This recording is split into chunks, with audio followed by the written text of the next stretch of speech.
listener production. From the briefing team, This is The Beefing. Hey, it's Alexandria Funnell, and today's beef is one of the most explosive family feuds of our generation. Prince Harry and Meghan Markle versus the entire British royal family. It's been 5 years since Megxit, and somehow Meghan and Harry continue to dominate headlines. The latest twist? The mysterious disappearance of photos of the pair at Kris Jenner's star-studded 70th birthday bash. 1 minute the pics were online, the next, gone, wiped without a trace. Cue all the speculation and conspiracy theories and criticism, but honestly, the hostility towards the pair does beg the question, how did we get here? With Meghan and Harry stirring constant controversy, no matter what they say or do. It was July 2016 when Harry met Meghan. Things moved quickly. The chemistry was undeniable and people were frenzied. She was the glamorous Suits actress and he was the so-called spare turned finally somebody's Prince Charming. But what could have and should have been a rom-com-worthy royal love story soon became one of the most public, polarising relationships in modern history. I honestly can't remember a time when there was a couple this controversial. By November, Harry was already releasing a rare public statement condemning the racial undertones in the media coverage of Meghan. This was unprecedented at the time, a senior royal publicly taking on the British press. It reportedly came after Harry saw firsthand the relentless harassment and intrusion Meghan was facing. He didn't like it. The pain and suffering of women marrying into this institution, this feeding frenzy. I realized they're never going to protect you. I was terrified. I didn't want history to repeat itself.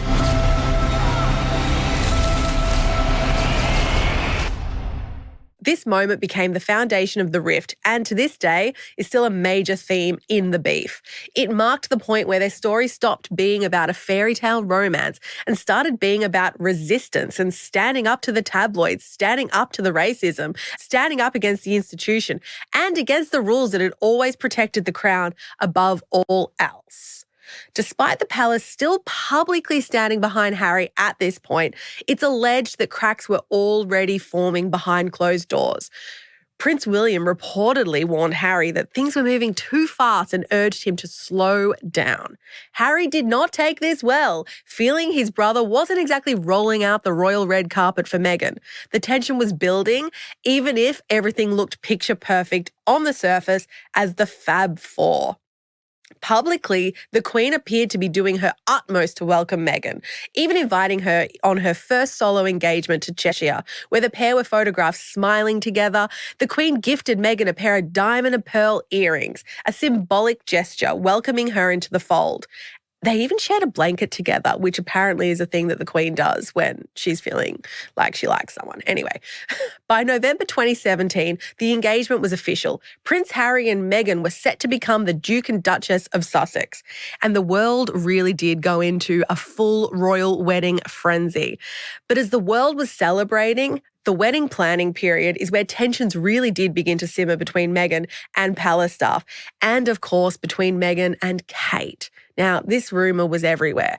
There were rumours of the disagreements between the pair, but also between the palace staff over a tiara and which one Meghan could wear from the Queen's collection. And of course, the now infamous flower girl dress incident. Reportedly, the clash was over tights. Kate wanting her daughter and the bridesmaids to wear tights, Meghan preferring not to.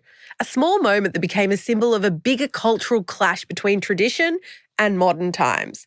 At the time, tabloids were claiming that Meghan made Kate cry. Years later, Meghan's refuted this in her Oprah interview. She said it was actually the opposite. Kate made her cry and even later apologised with flowers. Juicy. Apparently, during one particularly heated family argument, William allegedly called Meghan rude. This was another detail later revealed in Harry's memoir, Spare. In October 2018, Harry and Meghan were on their royal tour of Australia, announcing Meghan's first pregnancy. Publicly, the royals were still presenting in a united front, but behind the scenes, palace staff allegedly were accusing Meghan of bullying assistants, harassing people, and leaving people in tears. The British press pounced, dubbing her Duchess Difficult. Oh, they've got their pieces of work, aren't they? The Sussexes denied these allegations, calling the coverage racially charged and grossly unfair. That has been their stance the entire time. Any criticism is racist. It's about hatred. It's about race. It's a dirty game. In May 2019, Meghan gave birth to their first child, the first biracial royal baby born into the modern British monarchy. The announcement was met with joy, of course, but also fresh tabloid frenzy. Then came January 2020, the bombshell of all bombshells. Harry and Meghan posted on Instagram announcing they were stepping back as senior royals to become financially independent. They'd still support the Queen, of course. They would still have their Duke and Duchess of Sussex title, minus the HRH status. Semantics, honestly. It was dubbed Megxit, and it was huge. I need to do this for my family. This is not a surprise to anybody. It's really sad that it's got to this point, but I've got to do something for my own mental health, for my wife's, and for Archie's as well, because I could see where this was headed. The problem with this announcement? They reportedly didn't tell anyone they were about to make it. According to multiple outlets, the Queen, Charles, and William were completely blindsided by the Instagram post. Now, as a former social media producer, I honestly can't imagine running the royal Instagram pages and having to pass this info on to the monarchy. Lol, not sure if you've seen this. Anyway, emergency meetings at Sandringham followed. The palace stripped them of their security funding, and eventually King Charles, who was then Prince, asked them to vacate Frogmore Cottage, effectively leaving them without a permanent UK home. They were also expected to pay back UK taxpayer funds used to renovate the cottage, and I think that is fair. I think it's good they did that. Anyway, then comes 2021, where Oprah sat down with Harry and Meghan, and 50 million people watched them lay bare the family dysfunction. The revelations came thick and fast. According to the couple, there were conversations within the family about how dark baby Archie's skin might be. That is not good. That is not good. They spoke about Harry being financially cut off from his family, having to dig into his inheritance, and that one of the biggest revelations of all was Meghan revealed she felt suicidal, claiming the palace refused her requests for help. Look, I was really ashamed to say it at the time, and ashamed to have to admit it to Harry especially, because I know how much loss he's suffered. But I knew that if I didn't say it, that I would do it. And I just didn't want to be alive anymore. Now, this is where the story shifts from family drama to something genuinely concerning about institutional failure. Eerily, this was quite reminiscent of some of Princess Diana's issues with the palace, which is obviously a very sensitive, big fear for Harry. The royal family responded with a very chilly statement, which included the line, "Recollections may vary." Possibly one of the most passive-aggressive sentences in royal history. In June 2021, their daughter was born, Lilibet. Her name was a tribute to the Queen's childhood nickname, Lilibet, and to Harry's late mother, Princess Diana.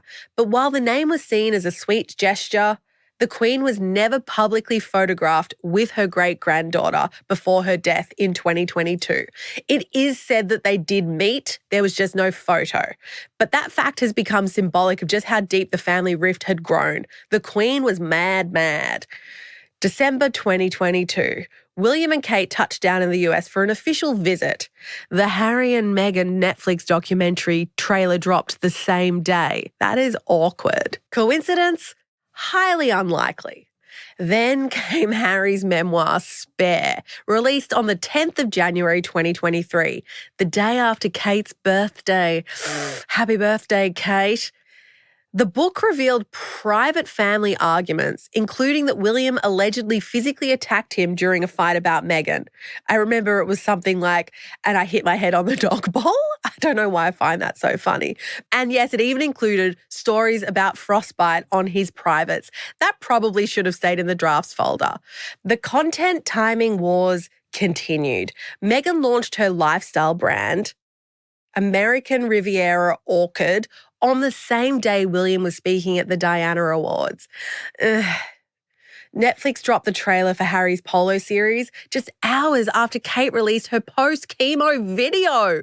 Okay, Harry, that one does seem particularly petty. But royal experts say it's not accidental, it's warfare by press release and content release. They say they're all doing it on purpose. Meghan reportedly hasn't returned to the UK since 2022.